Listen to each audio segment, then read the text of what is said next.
শুধু মনের কোণে তুই একবার আয়নারে রেখে দেব তোকে। এইমাত্র বরবাদ সিনেমার গান প্রকাশ পেল। শাকিব খান বরবাদ সিনেমার গানে ঝড় তুলল পুরো সোশ্যাল মিডিয়ায়।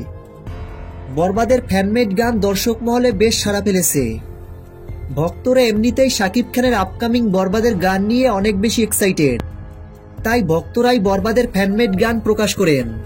বরবাদ সিনেমাটি দর্শক মহলে ব্যাপক সাড়া ফেলবে এমনটা আশা করা যায়। বরবাদ সিনেমার বাজেট বিগত দিনের সকল সিনেমার থেকে অনেক অনেক বেশি। বরবাদ সিনেমাটি নিয়ে শাকিব খান নিজেই অনেক বেশি এক্সাইটেড। বরবাদ সিনেমার ডাবিং শেষে নিজের সিনেমা দেখে নিজেই উচ্ছ্বাসিত মেগাস্টার শাকিব খান। বরবাদ সিনেমাটি এবার পুরো ওয়ার্ল্ড কাঁপাবে, এটা নিঃসন্দেহে বলা যায়। এবং বরবাদ সিনেমার গানগুলো দর্শকদের হৃদয় ছুঁয়ে যাবে। তো ভিউয়ার্স, বরবাদ সিনেমার গান নিয়ে আপনারা কতটা এক্সাইটেড ভিডিওর নিচে কমেন্ট বক্সে কমেন্ট করে জানিয়ে দিন। মেগাস্টার শাকিব খানের সকল আপডেট ভিডিও সবার আগে পেতে ভিডিওটিতে একটা লাইক দিয়ে আমাদের পাশে থাকুন।